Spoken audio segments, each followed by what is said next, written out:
Today we are going to be doing a fun challenge. I've really been trying to cram in some learning recently. I've just been wanting to get in like a new stage of everything that I'm doing. I'm in a master's degree program right now, psychology master's program. We only have about 5 weeks left in classes, if that.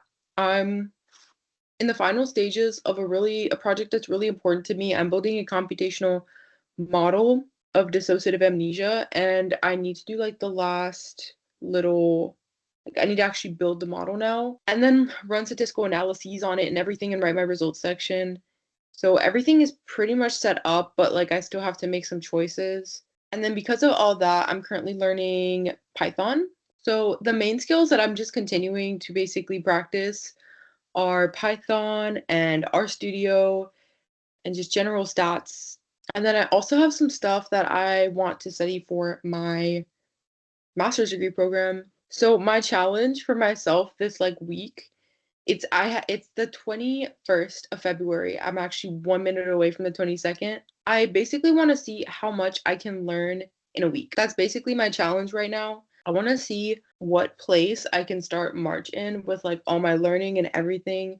So once again, I'm going to walk you through all the different things I'm learning, and then I'll just show you a week in my life, very pared down week in my life of just like me and my learning and how I'm learning and what I'm doing to learn. All right, so I'm currently finishing up Python and I am learning, how do you say them? Booleans and conditionals. So yeah, I basically have already been working through this exercise, but I just didn't feel like thinking anymore today, so I didn't finish it yet. This is kind of a long one. I think it's important though, so that's why it's kind of long. So at the moment, I'm 38% done. This is the main thing that would be great to finish this week if I can, because I just feel like it would elevate my life a lot. But yeah, so I'm currently finishing up Python. I finished intro to programming, I think last week. So yeah, we're just continuing to make progress on it, and it's very enjoyable, but it does require thinking. So yeah, that's what I'm doing. And then this is my MacBook, my 2015 MacBook. It can't run R, so every time I use R Studio, whatever, I'm on my other laptop, like my Dell. Yeah, but I've just been continuing to work on that, and I've been practicing running ANOVAs as well, and I've just been making some progress on that, but it's been kind of a process of getting a little bit more thorough, so I'm definitely going to work on that this week. That's another big thing to work on this week because I also have assignments coming up next month that also have to do with writing research, like kind of running little statistical analyses, I think. I'm pretty sure. Then the other thing is that I'm taking two different classes right now that are going to have like actually a few different classes that are going to have writing intensive kind of elements to them in my exam period. So I'm in a class called Individual Differences. That's about each week is basically about a different kind of difference in like psychological difference. So we had like 1 week we learned about personalities. Last week we learned about like differences within autism as well, and then autism as a difference. So we have different ones that we learned like every week. But I just want to make sure that I have study guides along the way so that when I get to the end, I'm not like scrambling. And then I also am in a class on cognitive psychology. So we've learned things like decision making, memory. It's a more neurosciencey class. Now it's Sunday, but it's like the last day of my reading week. I thought it'd be good to just make some little like study guides for the each week so far so that I'm not like, "Oh my God, what did we learn?" when we get to the end. And that's another big thing I want to do. I have other things that like this is my challenge this week. We're gonna make like a fun little like reward chart, and depending on how far I get, we have different like I'll get a different reward for myself. So let's see how far I can go this week and what I can learn. I'll tell you everything that I could possibly learn this week. And yeah, we'll just make it a fun like fun challenge. Okay, I wish this wasn't bee themed, but I think it's probably going to be the closest to what I'm looking for here. What we're going to do is we're going to put all of the different things that I could learn over here on the side. And then each of these, each of these stars correlates with how many of those things I actually got done. This is what I have so far. I don't know what else I could possibly learn this week realistically. Okay, so these are all the different things that I could possibly learn, and then I'm gonna like cute. I'm gonna make this cute, and we're gonna add rewards. Like I'm gonna change good behavior chart. So individual differences study guides, cognitive psychology study guides. Those are the main things. Like I don't want to leave this week without that. My Python certificates. And then I already had made like a little activity for myself where I was running a statistical test on like every single ANOVA type, every like t-test, correlations and regressions as well. So I'm already partway through that, so I need to finish that. I'm at the ANOVA types. What are the different types of like neural networks? That's kind of a vague question. I need to figure out how do I even answer that. How is a rule written in computational neuroscience, and what type of statistical analyses do people do in computational neuroscience, which just means going back to some of my old texts and seeing how people do these. So I guess those are my big questions for the week, and then let's see how far I get. So now what I'm gonna do is I'm gonna make this like more me. I'm gonna go with the beat theme, I guess, just because like somebody already made it beat themed. Okay, so we added Barry B. Benson to it for motivation. I feel like every time I see him, I'll just feel inspired, like he's like my guiding star for the week. So there's 7 things here. I'm gonna copy paste these and we're gonna say like how much each of these is worth. Doing these 2 things here is worth 1 star. My Python certificate is worth 1 star. The ANOVA types is also worth 1 star, and so is the study guide of the different types of computation, like the neural networks. Now, these last 2 questions are just worth 1 star because I don't expect like this is like a one study session kind of situation. So yeah, these are 1 star. This is 1 star, 1 star, 1 star, 1 star. Okay. So we're gonna see like if I it's not like I get each reward. It depending on how many of these I do, like I get a bigger reward. Does that make sense? Okay, so here it is. If I just do the study guides, I get a fancy seasonal coffee. If I do the study guides and the Python, or like if I do 2 of these things, I get bubble tea, but like I can customize it how I want. Like it's not like a go for the cheapest option. It's like a put what you want in it kind of vibe. Then if I get 3 of these things, I'll get a Python book. I've been wanting to get myself like some actual books because I think it'll be easier to keep learning with books because I'm taking an intro to Python class, but obviously I'm learning basics, and then from that point on, you want to that's not covering everything. So I've been wanting to get myself some books of certain things. Yeah, so if I do all that, then I'll get a new Python book. If I get 4 stars, I get a Python and a math book because I've been wanting to refresh on algebra, like intermediate algebra. So I thought it'd be good to get an algebra, like that would be a fun thing to get. I've just been like, my learning itch has grown so much over time. Anyways, but I thought a Python and a math book if I get 4. And if I get all of them, I'll go to Waterstones and I'll get the books and I'll get myself the fancy seasonal coffee. So it'll be like a whole little date. So basically, that's my little challenge. All right, so I just got back from church, and I always come back from church super inspired. I don't always go to church on Sundays, but I have a friend who's a mom, and she always goes on Sundays. And I like to go with her sometimes just to connect with her. And she has like a group, like everybody split into groups, and it was her group's week to do breakfasts. So I just went to like support because usually I work Sunday mornings at my side job, but today I just happened to have the Sunday morning free. So I was like, okay. And I do always get super inspired because I spend the whole time just feeling grateful and thinking about all the blessings in my life. So, anyways, I came back and I actually did some studying last night, but I'm not going to show that yet. What I am going to show is me setting up my future learning. I have been so inspired this year, it's been insane. The inspiration is just flowing from me like a waterfall. I don't know what's going on, but I've been like crazy inspired about like everything in my life. And I have all these book ideas. I've have so many different things, concepts and things that I've been thinking about. I was thinking about them on the way home, and I've started like writing stuff down on paper. So today I basically wanted to set this up, but the other day when I was having kind of a sick day, I was like, let me give myself a present just to like make myself feel better. And I got this little accordion folder, just a simple accordion folder, and I basically want to set it up as like my books, like my future books, and it's gonna have different sections for different things I'm writing. When I was at work on Friday, I got random inspiration on I want to write a book on self-learning.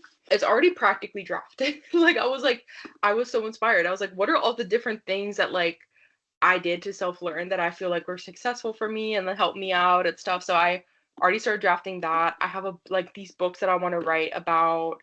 I have so many ideas that like I feel like my relationship as like a mixed white person, I don't know, has been so influential to me and how I've navigated my race. And I was like, I really want to talk about that. I have all these things I wanted to talk about that I thought I would like write down right now. So I want to set this up right now. I have a label maker, so I'm going to show you like how I'm setting this up. And basically once I'm done with this project, I'm so obsessed with learning now. It's like once the ball got rolling, because I used to be like so paralyzed and frozen all the time, and I would just scroll and scroll, or I would just go on long walks and listen to music, which I miss doing. But I think I've been sort of having a sedentary year because my body has been navigating some chronic stress and stuff. So I'm like just thinking a lot, I think, and just thinking of all these different ideas, and I've just been so deeply inspired. Yeah, I used to be so inspired on my walks too, but I don't know. I guess I think I'm getting older too, and I'm like, oh, like my career. So I've just been really, really inspired this year by a lot, and just I don't know. It's just really like I've been wanting to write. Like I want to when I go to work, I'm also gonna print out. Like I started for one of my videos on how to like achieve your biggest dreams. I basically like I wrote like a little page on experiments, building an experiment. I'm gonna link the video up here in case you're interested. But I started writing down this little like sheet that I attached actually to the video just for free for anybody that I've just been adding to as I get inspired. But I was like, oh, this is looking like a future book. So I was like, I just feel like the books are like brewing. So yeah, basically right now I'm going to show you how I'm going to set this up, and I just really have like I just want to jump into doing so much more reading and research and stuff, but I'm like first I got to learn Python and I got to finish my project and I got to do all this, and it's nice. I think like the more I've gone along, I feel like I used to be so paralyzed and frozen from like ADHD and trauma and all this stuff that I didn't really take the time to learn, and I like I said I would kind of scroll a lot, but I just changed my mentality so much the last 2 years. You see, that's like another book.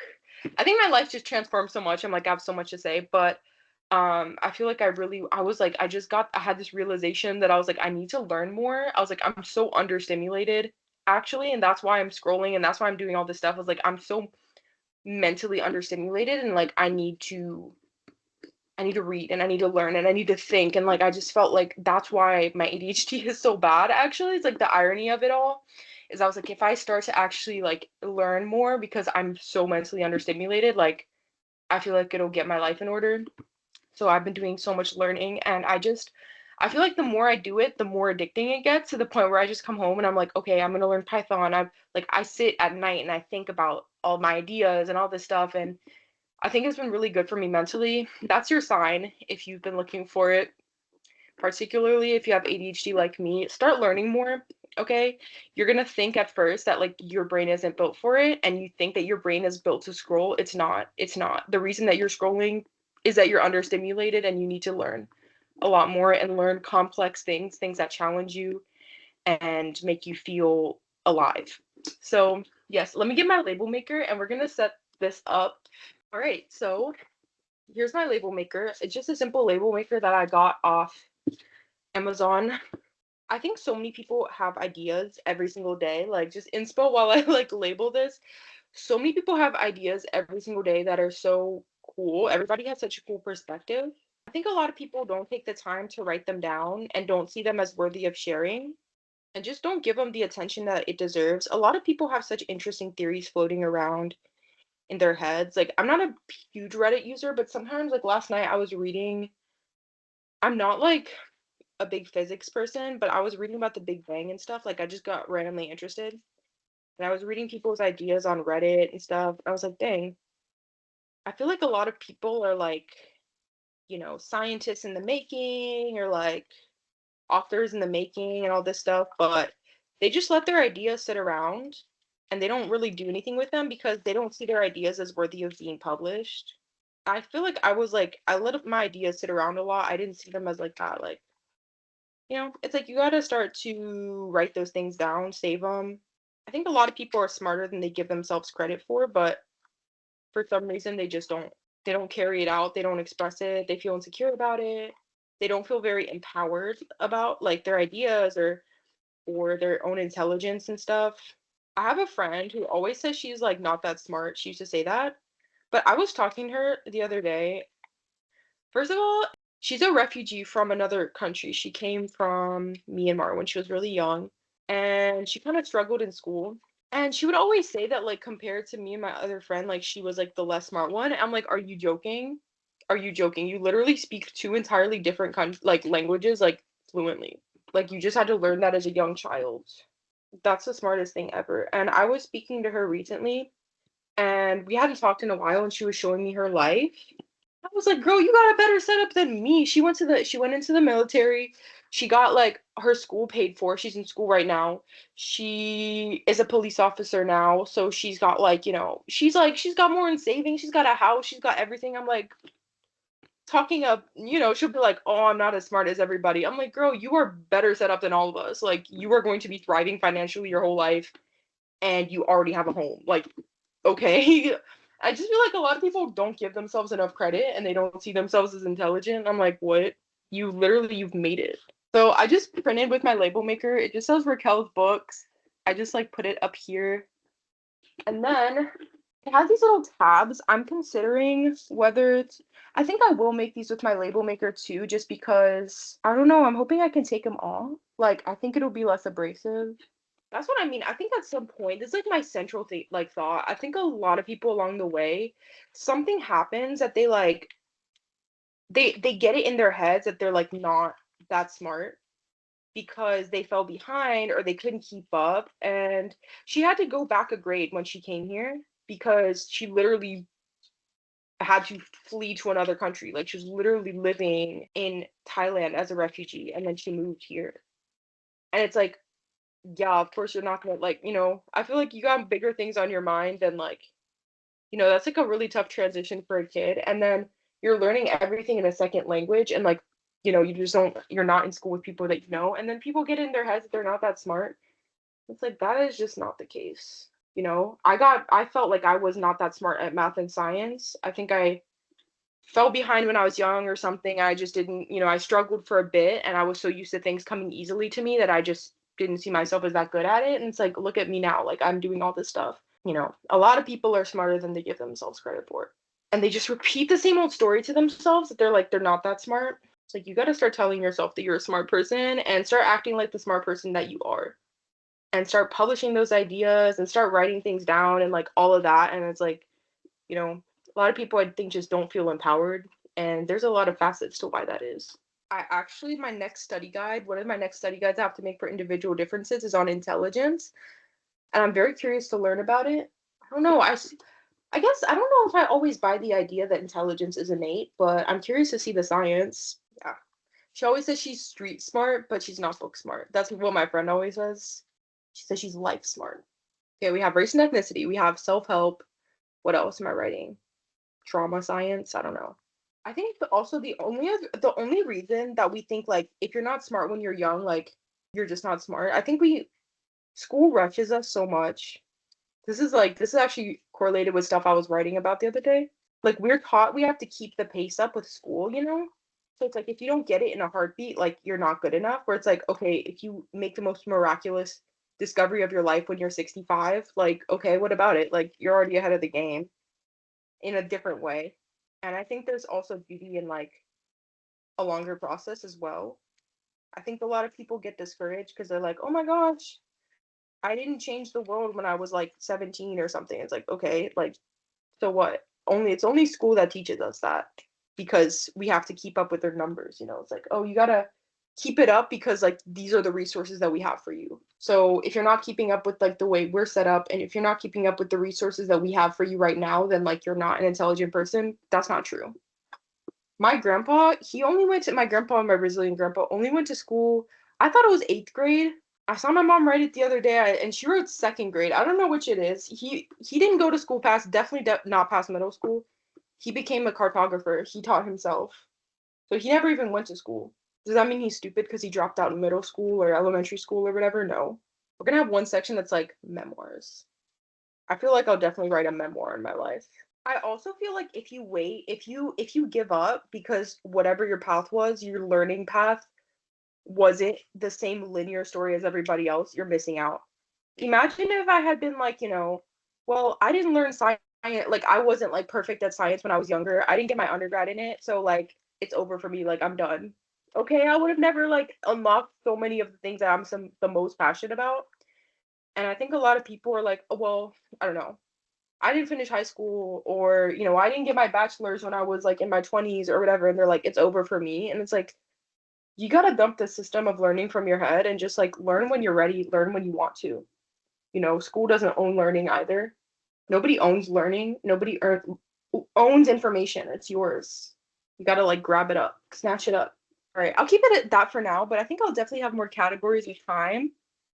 I don't know if you can see that well. We have race and ethnicity. Actually, it looks really cute because it's like I went through my first roll of black. Now I'm at pink. We got race and ethnicity. We have self-help. I have a lot of self-help books I want to write. We have trauma science. We have memoirs. So we got a lot of things to write about in here, and I'll show you like random papers from my job. You see, I already started writing them. This is my book on how to self-learn and become an intuitive learner. Reclaim your relationship to your intuition when it comes to learning outside of school. That's going in self-help. The other one that I'm about to write, and I won't show you, but it's going in there, is I have a video called What White Supremacy Robs Us of as White People, and I'm like, I have a lot of thoughts on that one. I have so much more to say, and I was like, I feel like that one day will make a good like bookie book. Something. So I'm gonna probably write that down and put it in here. But yeah, I highly recommend putting your ideas somewhere. Write them on paper, write them in your Notion, Google Drive, whatever. Start putting your ideas down. They're worthy of being written and they're worthy of being shared. I'm also having a super Brazilian interaction today. So basically I volunteer, or no, I work like on the side sometimes at this hostel just to make extra money. Like right now, I'm basically just making side money for like my little trips and stuff. And I've worked at this hostel for like quite a while, so I just come and go sometimes. But I've started taking more regular shifts, and there's this lady, I'll just be talking to anybody, but I met her 2 days ago, so she's staying at the hostel. She's a Portuguese woman, and basically, like, I speak Portuguese, so when there's Brazilian guests or Portuguese guests or whatever, like, people at the hostel bring me to them because a lot of times their English is like not the best. So I go over and I'm talking to this lady, and I don't know why we started talking about this. I was cooking something or eating something, and we started talking about food. And she was like, maybe I'll make feijoada like in 2 days or something when I come back. She was like, and I joked with her, I was like, make it, and I'll make they're called brigadeiros. They're like these little chocolate balls. And she was like, you promise? She was like, you promise me that you'll make them because I will make feijoada. I was like, I will make them, I promise you. So I actually went, and they're not my prettiest. It's my first time making them on my own. My mom used to always make these. They're like these little condensed milk chocolate balls with like sprinkles, but I think I could have let the stuff get firmer because they're round, you can't see it, but they're kind of flattening out a little bit just from like gravity, and it's still like a bit warm, but I just had to finish. I'm gonna be mad if I get there and she's not making feijoada because I'm gonna be disappointed. Like I went out and bought the ingredients for this. I'm expecting a feast. It's kind of harder on her end because feijoada, I've made it before. It takes like literal hours unless she has some really easy version. And these took me like probably 20 minutes to half an hour. So it's really not that fair, but it's okay. All right. Um, we're an hour and a half into my shift, and so far it seems I've been horribly scammed. Where's my feijoada? Where is it? This woman, apparently, I've been asking around, and it seems that she left the hostel 2 hours ago. This was half an hour ago. And then I have an eyewitness who witnessed her walking on the streets, on the sidewalk, outside, not in the hostel, outside. And I'm sitting here thinking, girl, how long does feijoada take to make? Like hours, unless she has some kind of magic secrets. And it's already 8:37. So it seems as if I've been perhaps scammed. And the sad part is I'll still give her what I made because I'm not gonna sit here and eat 2 containers worth. So when she comes in, she gets a treat. But will I get my beans? You know, I hate to say it, but it's because she's Portuguese, because if she was Brazilian, the loyalty would have been there. If she was Brazilian, she would not have let me down, but she's not. So what can we say? Just kidding. But hopefully she'll be back. I mean, we literally only had one conversation about it, but she made me promise. She literally made me promise. I was like, I promise, like I have to make them. Anyways, yeah, so that's really in the midst of that disappointment, I'm gonna start working now on my study guide. I'm just watching the videos that I missed, or just watching through the lectures to make my study guide. This is just a random, well, let's rename it. This is like a random template called Blue Yellow Playful Scrapbook Study Tips Instagram Carousel that I'm just gonna rename to like with each of the weeks. I finished this one. So now I just copy pasted, but I'm gonna basically make the next section. It's only about 4 weeks worth that I need to put on here. And yeah, in the meantime, this woman better come back with my beans or there's gonna be an issue. Desculpa, você conhece a moça portuguesa? Que. Sim, você sabe se ela tá aqui? Tipo, se ela tá aqui hoje? Hoje não? Ah, ok, tô esperando ela, que eu prometi que eu iria fazer, tipo, brigadeiros. E ela iria fazer feijoada, mas não tá aqui. Então você quer um brigadeiro? Que eu fiz tantos. Sim, ok.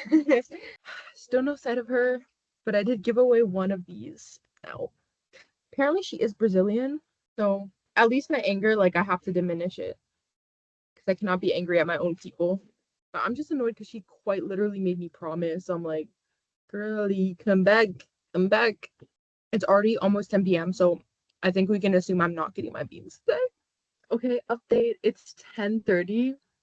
The lady finally did show up, and she was like, I was like, yay. And she was like in Portuguese, she was like, she felt bad. I was like, I made the brigadeiros. These are the last ones left. I had to use random sparkle, like sprinkles. And she was like, "Oh my God, you made them." She's like, "I'm so sorry." She's like, "I'm so embarrassed," and all this stuff. I was like, "Don't be embarrassed. Like, it does not matter. It's okay." I was like, "Take some." It was her, sorry, it's her and another Brazilian lady. She said she got back home really late last night. She didn't have time. I think she wasn't expecting me to go through with it. Like, girl, just take them. It's okay. She said she was embarrassed. She was like, "I'll make them before you, like, before I leave. I'll make the fish fry." Though, like, it's okay. Well, at the very least, I kept my promise. You gotta always keep your promises. It's very important. Speaking of learning, working here has been the funniest exercise as a like psychology interested person in dealing with vulnerable populations and etc. I'm currently standing by the front door waiting because I called the police because we have a trespasser and this girl has trespassed over and over again. This second time today. We've called the police on her before. I've never when I have been on shift. She sneaks in like over and over again continuously, but obviously people catch her. We all know who she is. And yeah, I've dealt with people who are like just genuinely like in the midst of active like psychosis and stuff, alcoholics, just every kind of random sort of thing under the sun. You really just stop being scared of those kinds of people after a while, and it's just like, I don't know, you kind of grow a backbone for it. every kind of bizarre personality type under the sun that you could deal with.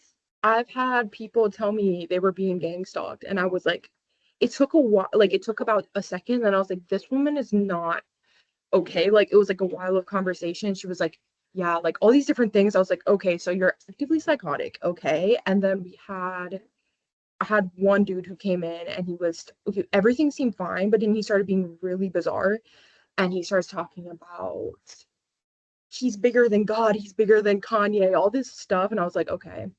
So obviously there's something going on here as well. And then we had this woman who's just constantly sneaking in. I don't know what her deal is. I haven't interacted with her enough, but I told her through the door she's locked herself in the bathroom. I was like, I am going to stay. Like, I was like, I've called the police.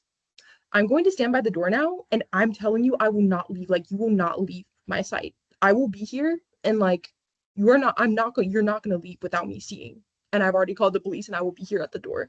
I just feel like it's definitely given me like, it's definitely helped me like get like a thick skin about people's psychopathologies and disorders and stuff that I'm just like, it's just kind of part of my life. And I think that's been really interesting as a psychology student. So we're learning life skills this week.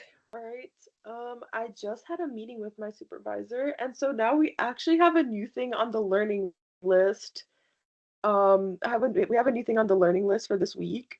Okay, unexpected new addition. Those last two questions that I had on my little learning, like, what's the word, reward chart, I'll just replace them. So I have to learn about Hopfield networks and Hopfield learning rule. Those are the things that I'm supposed to learn. Because these are all just from talking to my supervisor, and I was asking questions about like how on earth do I do this, and he gave me such good information. We talked about Hopfield networks.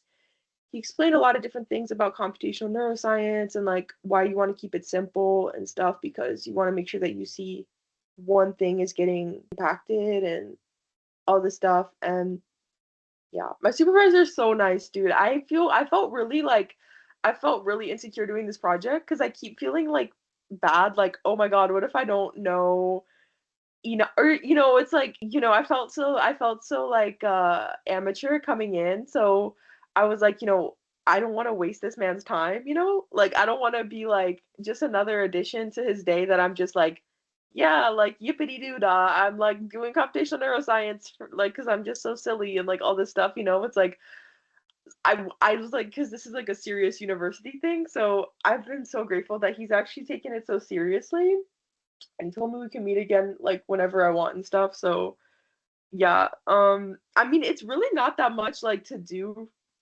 So I'm hoping it's been like kind of light work on his end. Like he's kind of just been helping suggest things and stuff and just making sure that I'm like kind of keeping it simple, which is like I needed. In the meantime, I'm continuing to work on this study guide. I was steadily working on it last night, and then my entire night was thrown off by that lady that like snuck in. Oh my gosh, it was such an ordeal. Like she's such a good hider. We were hunting her down till like midnight. She's not dangerous. Like she literally just wants to sleep, but it's like they were telling me how she's quite literally like snuck up the side. Oh my god, dude. We had done everything. And the police were annoyed at us because they were like, this isn't an us problem. And it's like, bro, what are you talking about? Like, what are I don't know. Police in the US, I feel like they would, and I hate the police. So I'm not even trying to support. I'm not saying it's a good thing. I'm just saying that I've been shocked how police in the UK are so relaxed in so many ways. Like, I was, I had to call police on this one guy. He was the guy who was, they brought him actually the police, and there he was like all chummy, like buddy buddy with them, and they're like, yeah, he just needs to call his mom. This is a man in like his 30s. They're like, oh, he just needs to call his mom. She's gonna pay for his room for the night. And they dumped him on me. And we were pissed at them for this. But they come in and they're like, and he starts saying weird stuff. Like I'm trying to help him out. and he starts saying stuff that I'm like, this is uncomfortable and also bizarre. And I call his mom, no, his grandma, I think. I call his grandma, and I tell them the situation. And I can hear the nervousness in their voice, and very quickly they end the call and they said, okay, we're gonna figure it out on the website to pay for his room. Like time is just passing, passing, passing, and they're not responding. Like nobody's saying a thing. And I think we call his mom, and his mom like straight up like didn't want to talk to him either. And so he starts getting really pissed about that and being like saying all this nasty stuff about his mom, and I was getting so nervous. And then he starts just going off. Like he was like, no, he starts really getting into saying some like really uncomfortable and bizarre like information. Like he was like he wanted me to charge his phone, but then he told me, he was like, he was like, see what's on my phone screen. And it was like something about like Prince, or no, it was the color purple. He was like, this is the color purple for royalty. Like I am the king. Like he was like, I'm bigger than, that's when he was like, I'm bigger than Kanye. I'm bigger than Donald Trump, like all this stuff. And he was like talking about how he was like the king. And I was like, okay. I started to get really uncomfortable because he was also saying all this weird stuff about like women and stuff. I was like, my heart was pounding. I was like, what do I do? Because like, yeah, so I luckily one of the regulars came down, somebody who had lived there for a long time, and I was like, can you like take him outside because he's acting really bizarre and I need to call the police again. Yeah, so eventually he got like kind of thrown out again. But this is the thing, this is what I was saying about the police in the UK, is that he's just outside smoking with the regular who thank God was there and was like just like kind of like distracting him. The police come, he starts bolting down the no, yeah, no. First the police come and they talk to him. They don't like handcuff him, right? I tell him like, he even said he had a gun, but I was like, I know he doesn't have a gun because uh we're in the UK and like the police would notice that. This is what was really irking me, is he was trying to say that he was gonna get me fired. He was like, who are they gonna no, he was like, the police are my friends. Like they let me get away with everything, and like you're gonna get fired and all this stuff. And I was like, bro, okay, like just leave. Yeah, and so then the police come and they talk to him for a second, but they don't handcuff him. They're just freaking chatting with him. Like he's just gonna be like, oh, okay, I'm gonna get in the car. What does he do? He starts running down the street, like, and they have to chase him down. And finally they get him and they get him in the police car. But I was like, are y'all gonna handcuff him? Or you're gonna like put him in the car? Like they were just talking to him like he was their absolute best friend. So no wonder he thought that. And I don't even support the police. It makes me sad when I have to call the police on people sometimes in the hostel, because I very few times have I had to do it. But the times that I did, usually people have definitely just had mental struggles of some kind. But it's like, you wish there was something else that you could do than call the police, because the police are not really, But well, here obviously they're chummy chummy, so I'm like, you know what? They don't do any. I was like, y'all are gonna be like, I'm telling you, this woman has been sneaking in for like consistently trespassing on our property, and they were like annoyed at us, but they said it's like a civil issue. But anyways, in the midst of the madness, I was actually making the study guide. So I'm almost all the way through these on personality. I just have to finish this one, and then I have to do one on. It's kind of funny because there's this Brazilian dude who's staying at the hostel right now. You get a lot of people that are truly just down on their luck. You get backpackers, and then you get people that are like just down on their luck. They had an issue. So he said, what he was talking about, he was like really pitying this woman.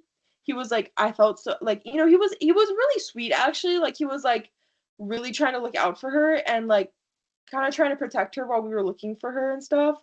And I'll tell you, I have the most intense compassion for people who are homeless. I mean, I have always, since like my friends would know me as someone, like I would have extra cash. I would give people money if they needed it, and all these different things. Like I truly, I have such intense compassion for people who are homeless, and I want like, it's like a massive thing for me. But I was like, he was really like, I was like, I understand. He was like, we've been getting so frustrated. We're like, we don't know. Like she'll do anything. Like And we've been getting so frustrated with her that like everyone is just like my coworker was like, I feel so bad. He was like, there was a brief moment we were standing at the top of the steps that I had the intrusive thought to just push her. And it's so bad because it's like she's been doing it for months, and it's like we're like at wit's end. We have intense security in the hostel. We have cameras, we have like a keypad, all these different things. We're like at wit's end. We're like, what do we do with this woman? I was telling him, I was like, I understand, like, I truly have so much compassion for people who are homeless. Because he was saying all these things. He was like, it's so cold out there and all this stuff. But I was like, but she can't keep doing this. Like, unfortunately, like, it's not helpful for her either. I was like, what if I print out some resources to give her? Like, she could go to like a homeless shelter or something that will give her, she clearly has mental, like, she needs like mental support. And he was like, oh, it won't do any good. I was like, well, that's the issue right there, isn't it? I was like, that's the literal issue. And then after we kicked her out, he felt so bad. He went, like, we finally found her and we were like, get out of here. And he was out there trying to find her, like, out on the street. And then I had forgotten my key, like the key in my pocket. So I had to run back like maybe 20 minutes later. Like I had to get off the bus at the next stop and run back and bring it.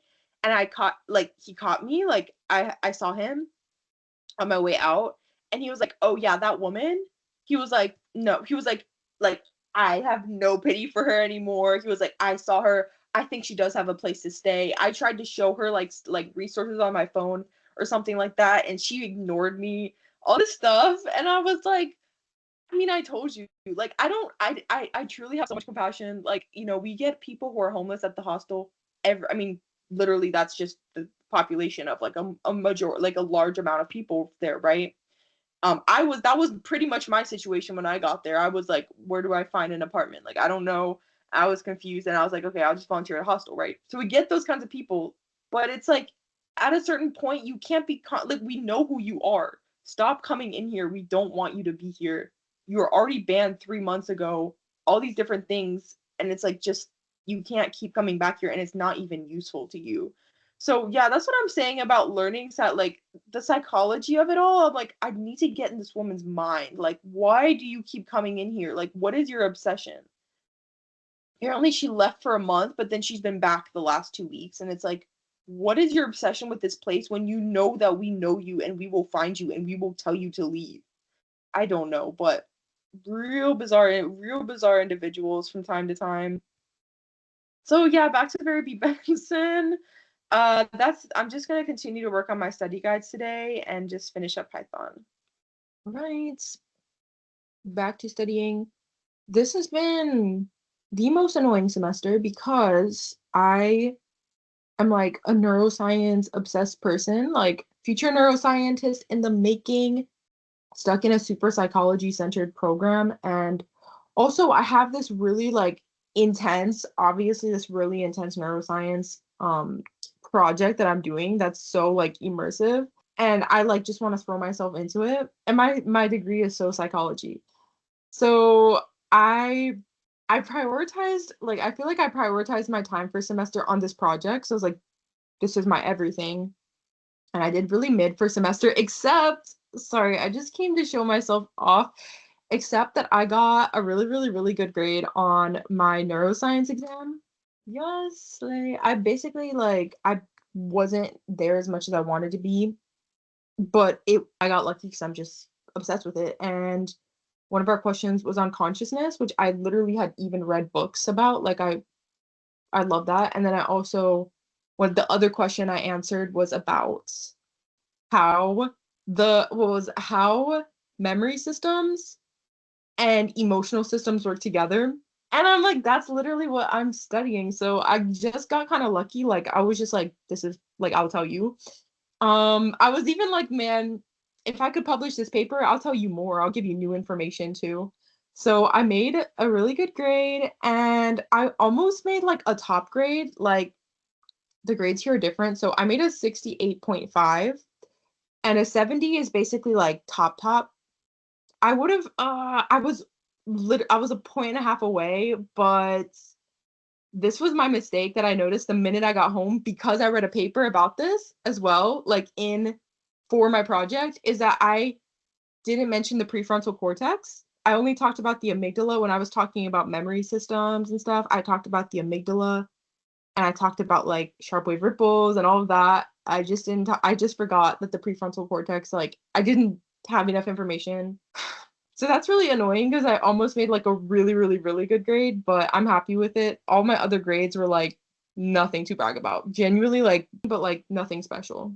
Because I was focused on this. But we're having a comeback second semester.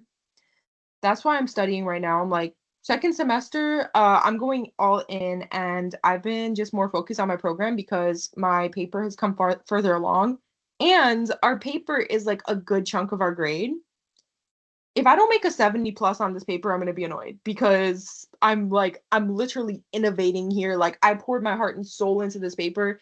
If this paper doesn't get a first, I'm going to be like genuinely pissed off. So I actually feel like I have a good shot there of really improving my grade because first semester is like what, 30% or something like that. So yeah, I'm not too mad about it, but I do want to do a much better job second semester. I think I have a good shot of making some more 60s this semester because I'm just more like I'm here and I'm not like being dragged around by my project. So yeah, because I needed to secure a supervisor. So it was like really, really important that I lock in. So, not gonna lie though, the reason that made me really happy, sorry, I have to have one win because in every other possible front in my master's program right now, like it's not been a win for me. It's been a survival, it's been a struggle. So I have to have one win this semester. But I was really nervous because the exam was 3 hours long and an hour in, I was like, I'm done. Like I have nothing more to say. I feel like my papers are well structured. I don't have any more information that I could possibly think of. And I just feel like I answered the question. And I didn't think it was early or anything. Like I was like I don't have anything else to say, you know. And I had in that time I was writing my rough draft for my paper.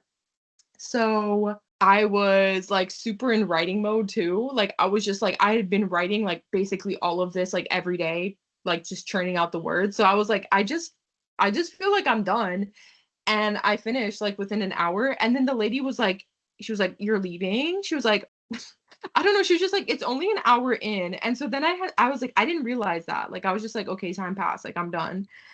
And I was like, yeah, I just feel like I finished. And so she was like, I was like, do you know what that feeling when you finish a test early and everyone else is still doing it? And you're like, I either just made the worst grade or the best grade and I don't know which one it is. I was like, maybe I'm missing something.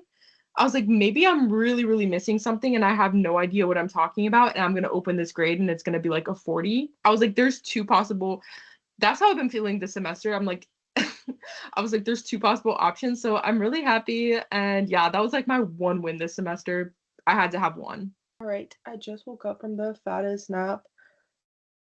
I feel like I'm always my most tired right before I'm about to elevate my life significantly. I feel so lethargic and unfocused and all this stuff. And then like 2, 3 days in, I'm like, okay, everything has now changed. Basically, what we're gonna do, as I was in the midst of this nap, I got like an image, like a mental image. I was getting like a lot of I was like kind of like half asleep, half awake. I was getting all these mental images of like my life and stuff and like all these like knowings. I don't know. So I got an image of my paper with like the whole statistical analysis done. And I wanted to see how people run theirs. We're going to start with my OG. This one is 1,000 times more complicated than I would ever do, but I'm just going to start there just out of curiosity. And then we're going to go work down to some simpler ones. How do people statistically analyze these? It sucks because this is 1,000 times harder than what I'm doing in my program. Well, it probably depends. I just want to know because I just want to like get a sense. I think it probably depends on what you're looking for. I think this one is super duper like looking at the technical stuff. They didn't have a research question like mine, but I was just curious like what are people I don't even see much statistics anything here. There's like none at all. Oh wait. Here's some. What have I gotten myself into? I don't even know. Mine's going to be way different than this. I actually have experiments. I'm going to try to find one. Like, I have some that actually have experiments. All right, these are a lot of different computational models that I saved, like papers. I'm just gonna see like one that was they had two different experiments was this one on synaptic tagging. We're gonna make a list of notes in my notes app. Here's some of the things people talk about in the results section. They talk about just like basic observations. What I'm noticing is I'm not seeing like p-values and stuff like that at all. This I'll ask my supervisor too, maybe at some point, but they didn't this one didn't really statistically analyze anything at all. Like they didn't see like, oh, is there a statistic? I guess that makes sense because they didn't have like a bunch of participants or something. So maybe I don't need to do any kind of statistical analysis. They seem to have different phases, so there might be stuff to compare there, maybe. Let's see. I'm assuming that they still ran like statistical analyses of some kind. We might ask ChatGPT this question actually, but I'm just noticing that that was my nap timer. I'm not seeing like graphs that much. Well, these are actually, I lied. But it's not really the same as the ones I see in psychology papers at all. I don't see people talking about standard deviations. I don't see people talking about ANOVA types or anything that we learned in R. So that's pretty interesting. It's really just talking about the builds, which I guess makes sense because you're running one version. You're not running like, you know. So I guess there's really nothing in that sense to compare. I'm just pretty surprised. I thought that I would have something to do like on that end. I'm still glad I learned R. Like I'm still gonna need it, but I think I was really freaking myself out that like, oh my God, I'm not doing as good. Like I'm not like a stats master right now because I thought it would be even more difficult. But it seems people don't really statistically analyze like, that much. They just describe what's happening. Let's confirm with ChatGPT. Or, before we look at ChatGPT, let's look it up ourselves. I know that statistics is actually a part of computational neuroscience of like the actual math that goes into the models and things and the equations. But I'm not really seeing like let's go to ChatGPT. Okay, so I'm noticing in the computational neuroscience papers I'm reading, there aren't really statistical analyses like p-values and ANOVAs and things. Is that accurate? Even between experiments, it seems to be more descriptions. Oh, so it's something even harder. Oh my gosh, yay! Something that I didn't even learn in class. That's great. That's perfect. That's amazing. Yay! So I'm spending all this time focusing on R, and I won't even probably really need it. I think maybe there's like R for computational neuroscience. I don't know. Well, at least that means I don't have to stress that I'm like not perfect at R, but I'm still gonna keep learning it this week because I need it probably for my other classes. So I might still need it though. I don't know because I'm gonna make one that's inescapable stress and one that's moderate, like just normal stress or just moderate arousal and like inescapable arousal. So I might still need something significantly more complicated than I learned in my program. Yay! I just want to know what do I need to learn. So I'm just gonna explain like kind of the super duper basics of my paper. And I just want to see like what kind of statistical analysis it says I should run. Doesn't mean that that's gonna be accurate. I don't trust ChatGPT to be accurate all the time at really hyper specific stuff, but I just want to know for myself, like, what am I doing here? Like, like, is it even worth it? I mean, again, it is worth it to spend time on R because it's a good research skill. And also, I will use it for my upcoming paper. I will use it in my upcoming paper, but I'm not going to be spending like weeks, like, you know, draining myself, getting all obsessed with R if that's like, I'm not even going to use it. So this is what I'm learning. So the result is fully determined by the equations. So there's nothing to statistically compare nor analyze really that much. Yay! Oh my gosh, this is great because I don't feel that good at stats. So this is amazing. Doesn't mean I'm not going to spend a lot of my own time working on it still, but it's not going to make or break me. which is so good. Yay. I might include when I submit this for my school assignment, like a little guide to reading it for my professors. Not like a guide to reading it, but like I don't need statistical analyses, so please don't give me an F because I didn't include one to the same degree. And just stuff like that. Because I had to learn this myself. So I don't know the answer to these questions yet. That's going to include doing more reading. This is what this was intuitively what I was going to do from the get-go. And I did this over the summer. I'll see if I link the video up in the top. I put jitters in my ChatGPT, so it was almost like I was looking at multiple rats. So it said this is very common that you run the model 50 to 200 times per condition, and you see memory accuracy per run, and then you can do some comparisons, I guess. The other reason I could do that, just in case, is in case it's really important to my professors that they see some of this that we learned in class. You get me? So I was already intuitively doing that over the summer, and maybe it's a good model, but I'll see what my supervisor says. Maybe he would disagree and say that I don't need to do that. It seems like I will still have to run like a regression, perhaps, or an ANOVA. So yeah, okay, that's one thing that we learned this week so far. But I think I need to really do some thinking about this in the next few weeks. I want to learn how to do this. I'm not going to try to say the name. This statistics. I never know how to pronounce anything. It's so bad. But I know that that's like an important thing in neuroscience and probably something I should learn eventually, but it doesn't matter yet. And again, this is what I ran over the summer.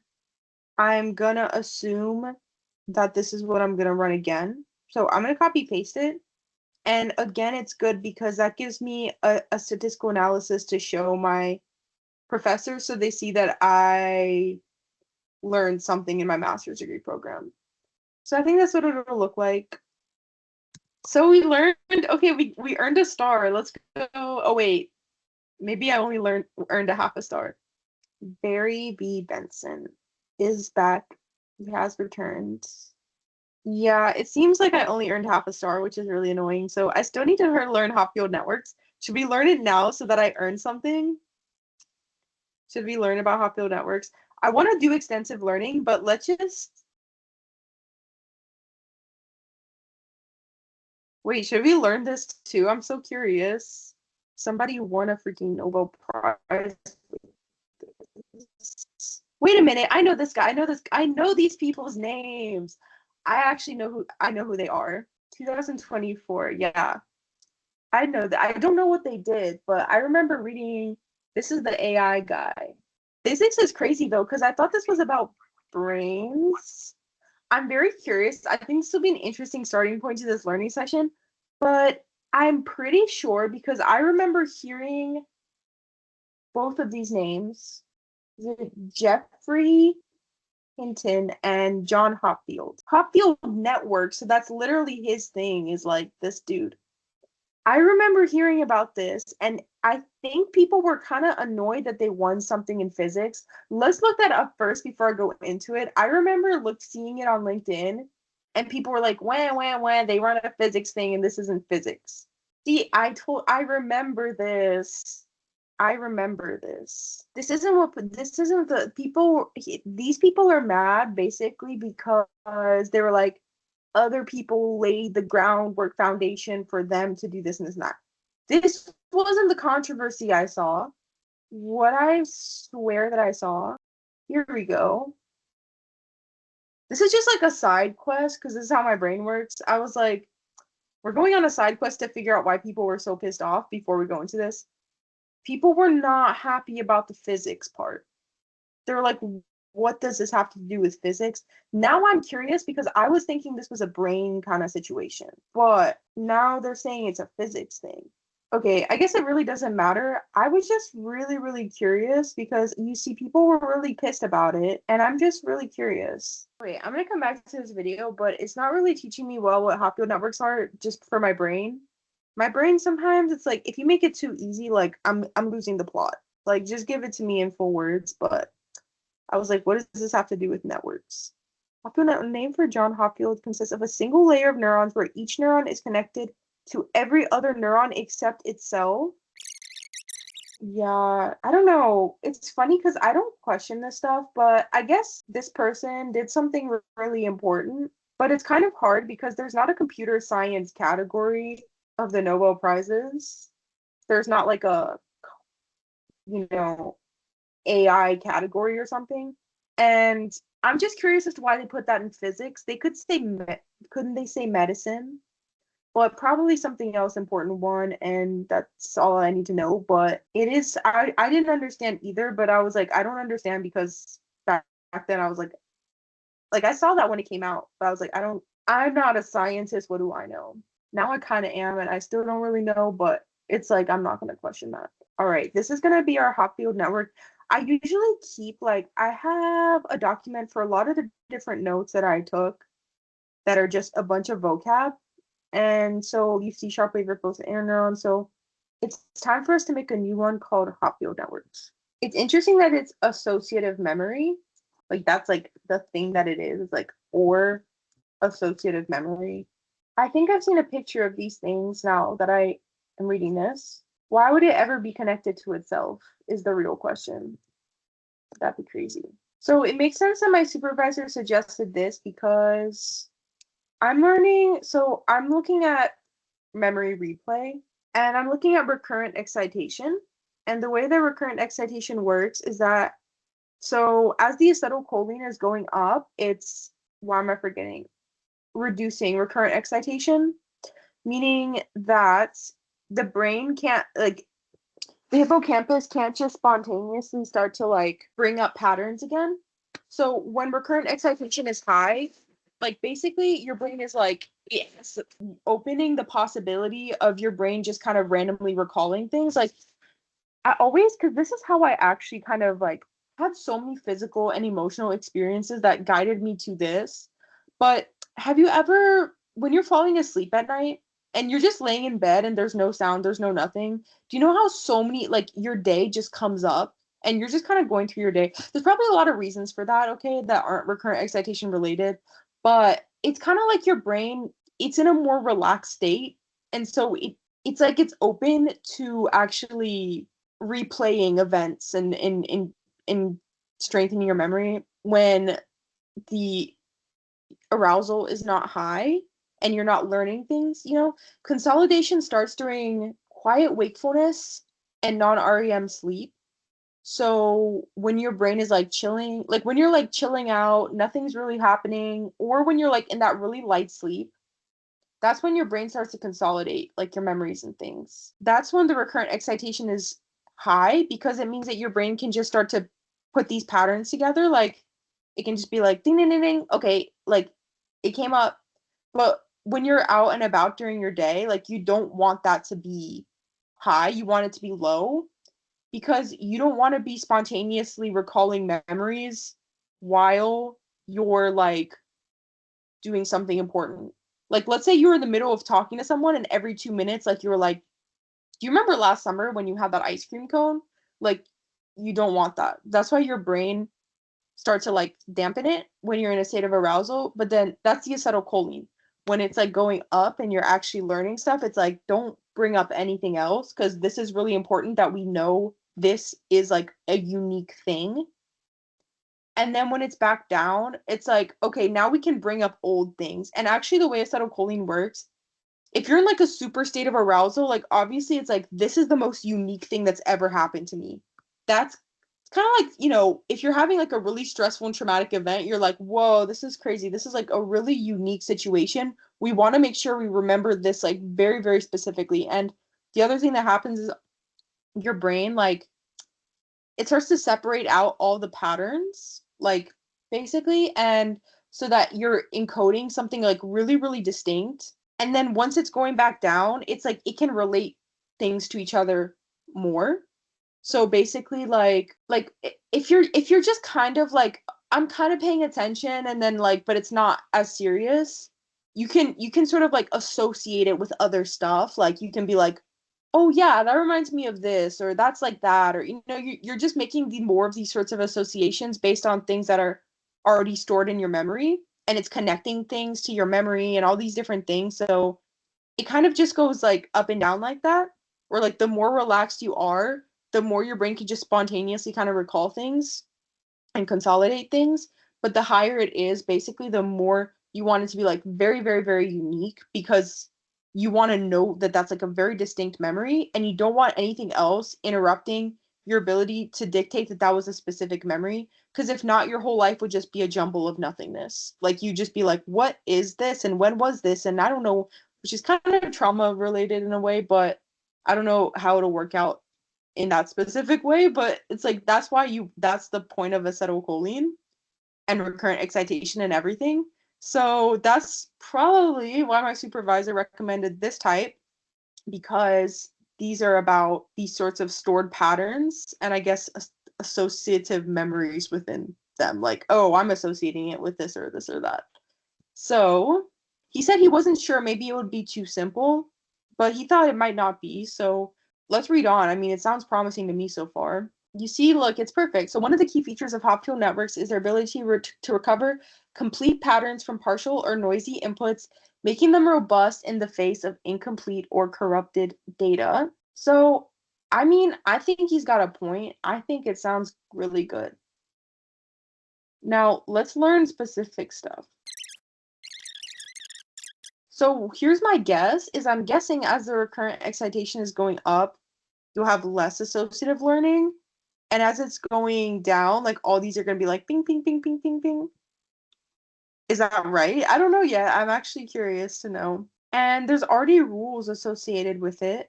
We're going to take some things into ChatGPT in a second, and I'm going to ask questions. What he said we should do, just to give more info, is he said we could try to do just a Hopfield network and then do like one other one that's like more biologically realistic. And I don't know, that sounds like a good idea to me. Again, I don't know. I think it sounds great.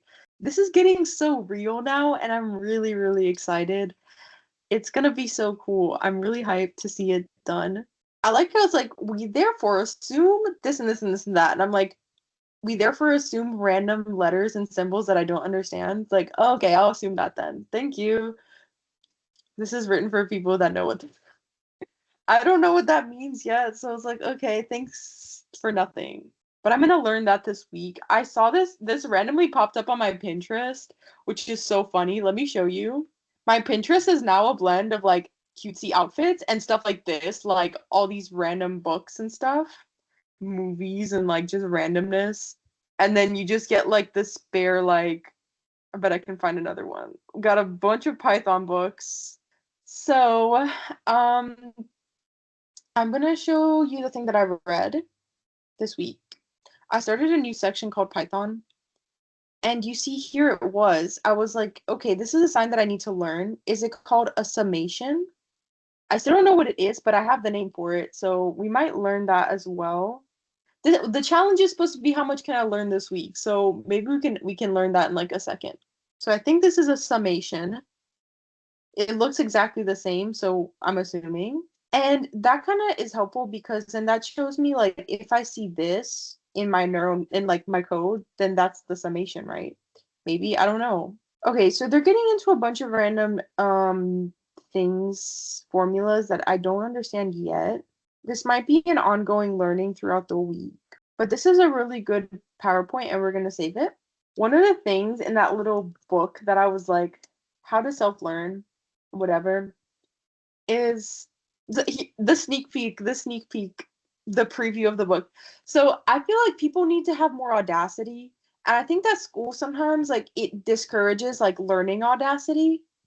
And I find that the more I go through this as like a self-learner, the more I have to encourage myself to be like audacious, to have audacity when it comes to my learning.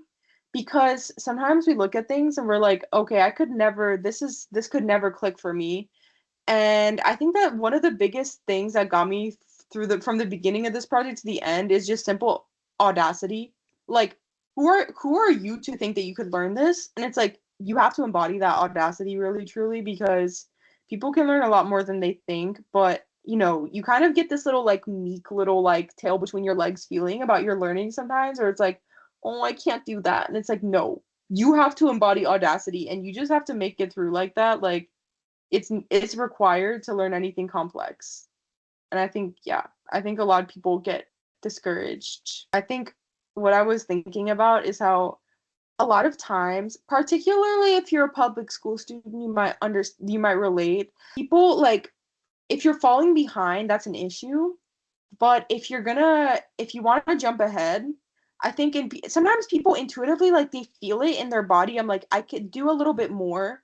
I could learn a little bit more. And I feel like school, a lot of times, because it's so linear, it kills your audacity and it tells you like slow down, don't go that far, like don't jump there. There's like an order to it. And it's like I don't think that I think that sometimes people like we learn to turn our own audacity off because it's like that's not how it is. But you have to be audacious to get anywhere, really. So I think a lot of people like I think honestly a lot of teachers kill audacity in students. This was I had to have a lot of audacity to even push this project forward in my master's program because this has nothing to do with my master's program. So it's like sometimes you got to push yourself and you got to be like, I can go a little bit farther than I think. And I think a lot of times you get in school and people are like, that's beyond your scope. You know, you're not there yet. This is algebra 2. You're trying to learn calculus and stuff like that, where it's like people could go a little further, but it's like we're like, slow down, like stop having so much audacity, you know? Like sometimes you just feel it in your body that you can do a little bit more than you think. And like you shouldn't shut that voice off inside of you. Okay, this is pretty cool. So this document is also going into how these networks learn and recall patterns, which is something that I probably will have to know, I am assuming. I don't think it's worth my time right now to try to stuff all the information. I think it'll be worth it more to go slowly and learn this as I go along. So what I'm going to do is I'm going to save this as a PDF. I'm going to print this. Print. Okay. So now we have lots of information that I can just keep learning throughout the week. When I get bored in class, that's usually where I go, so that might happen this week, but I've been trying to be present and pay attention in class this semester. I wasn't in class enough last semester, but this semester I want my comeback, so I have to get a little it sucks, but yeah.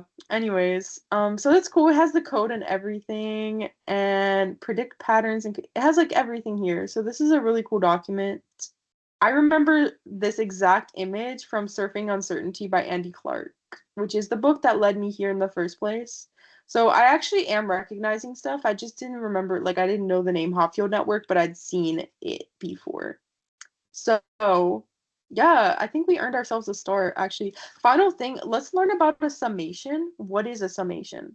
Okay, last little blurb, but I think that the thing about Audacity as well is that I think that it helps you test your own limits and figure out your boundaries. And I think sometimes your boundaries are just a little bit further than you think that they are.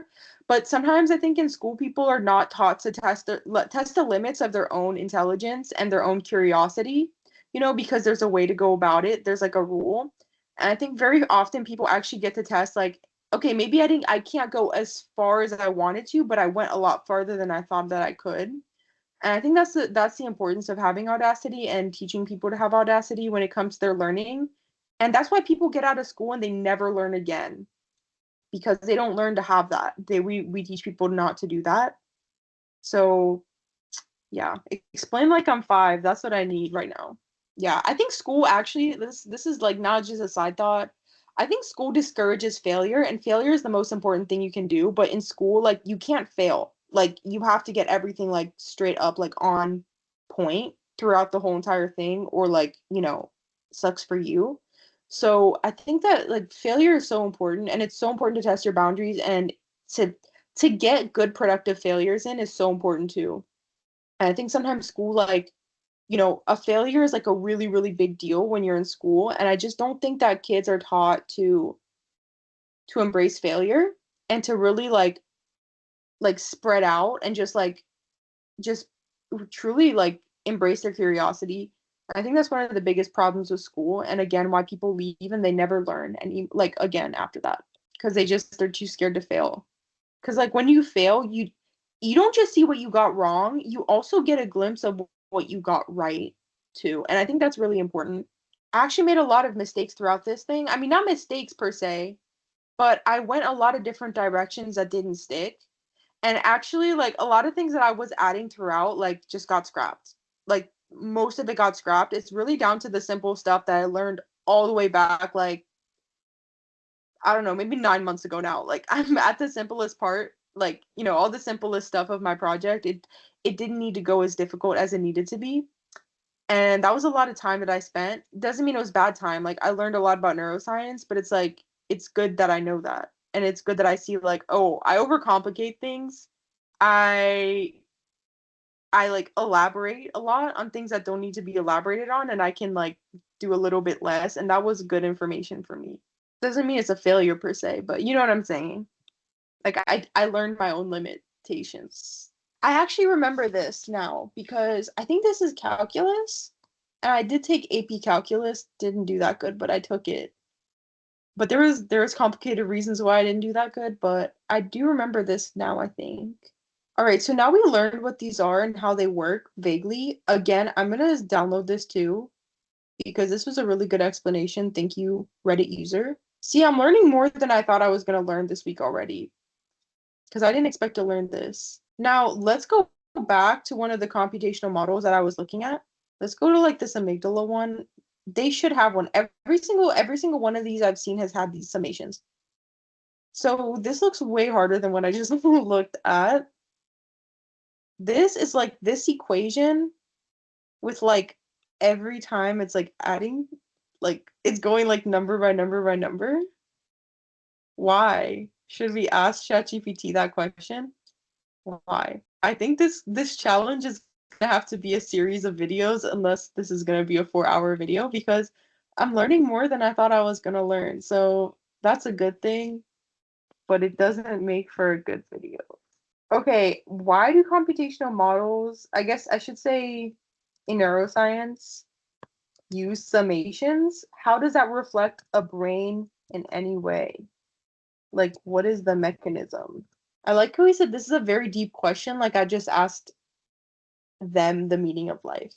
Okay, so it's kind of like how strong is that thing happening? And it's like, if you put that number in, it's like, oh, it's like super strong now.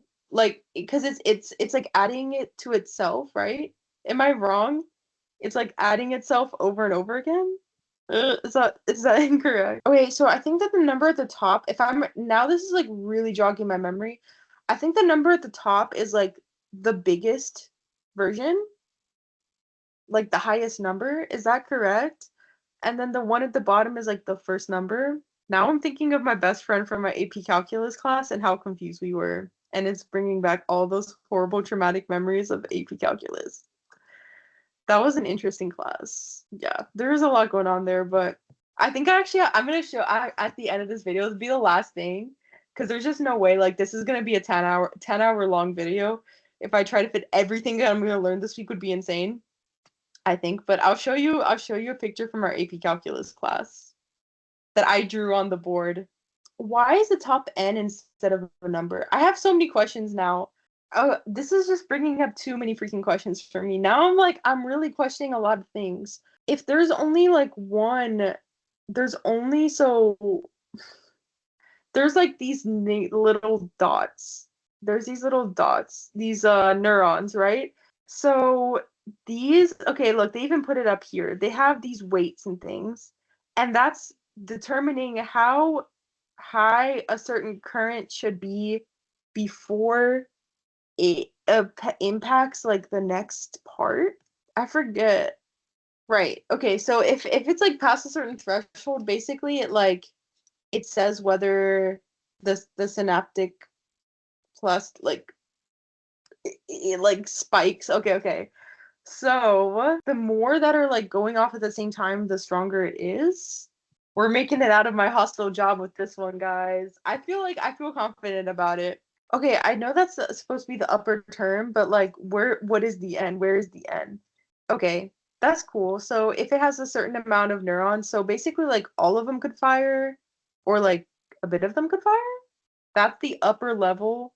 Okay, so I asked it to show me a very simple one. So first you plug in 1, then you plug in 2, then you plug in 3. Okay. So I did understand it right. I didn't know how to verbalize it, but that's what I thought was happening. So is it like the more of them are going together, like it's getting stronger? Wait, so I asked him, I was just trying to understand how this works with like the actual weighted stuff. So more neurons firing is a larger summed input. I was asking like what is the sum? Like what does the sum mean? And what the sum represents biologically, so the total synaptic input current arriving at a neuron, it represents the total change in membrane voltage due to all synaptic inputs at that moment. If the total depolarization exceeds threshold, then it's a spike. So it's basically adding it all up, and then if it exceeds a certain threshold, then it does spike, and if it doesn't, it doesn't spike. Okay, that was a lot of good information. I probably at some point will copy paste this. Can I like download this? Can I copy it all? I'm gonna add all this to my document that I have here. That was good learning. I feel like I'll never look at one of these things the same again. Like now I know that forever. I'm sad because I have class in the morning and I don't want to go to class. I've been so tired. Like, I just feel like I have no energy recently. Okay, so, anyways, we did do like some good learning today. That was really good. I'm gonna open this back up. I'm gonna open this back up. And ding, ding, ding, we learned about Hopfield networks and we learned what kind of statistical analyses people do. So I'm gonna change this to brown. Oh, yay! So we earned 1 honey star. So far, I have definitely earned myself a fancy seasonal coffee at the very least. What's left to learn now? We have my study guides that I'm already working on, but just kind of slowly. We have my Python that I definitely could finish this week. I just need to lock in. Now we know that this isn't top priority, but if I want to get my books and coffee, I do need to do that. So yeah, and then this is a short one. This will take me about 2 seconds.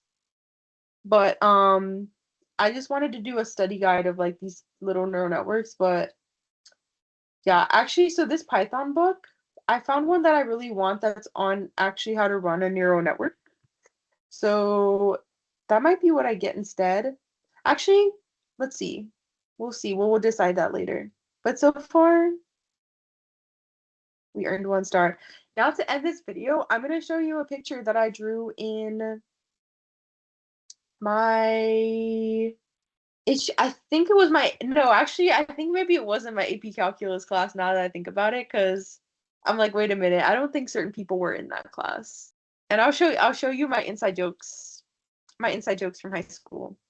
I know it sounds a bit silly, but actually doing kind of like mid at everything, but then doing really good at my neuroscience exam, it made me feel better because I feel like it's been nice to feel like okay, it seems like I really am good at that and I really do have like a lot of desire for it and stuff. Like it's not just like randomness. Like I actually am good at that. So that made me feel a lot better because I really like I didn't I did not go to class that much. So I was feeling kind of bad this semester, like, oh, like, you know, where it's like you think you're kind of like, well, maybe I'm just, I don't know. It's like maybe I'm just full of myself, or like maybe I just really like I'm not as good at, you know, I was like, maybe this isn't like the path, or I'm just going down this sort of fantasy and stuff. And I was like, no, actually, like I am really good at that. Like, genuinely, it seems like I do better at that than I do at psychology. So it's like not a bad thing. And that shows me that I think I will do well in a neuroscience program. So that made me happy.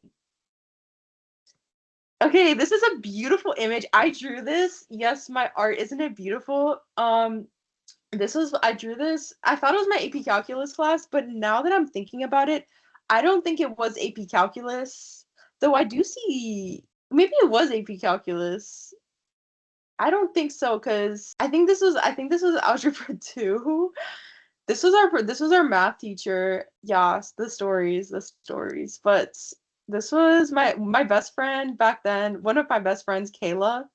And yes, aka math genius, IQ of 100,000, basketball superstar, and Wuthering Heights genius. That's funny because Wuthering Heights actually just came out, and she did message us asking us because I ran into her at random. Her and my really, really close friend Jordan as well. But yeah, they were my friends from high school. And yeah, we just recently kind of got reconnected. But anyways, then you see this down here is my friend Will, who I also haven't seen in forever, and he's shocked at Kayla's genius.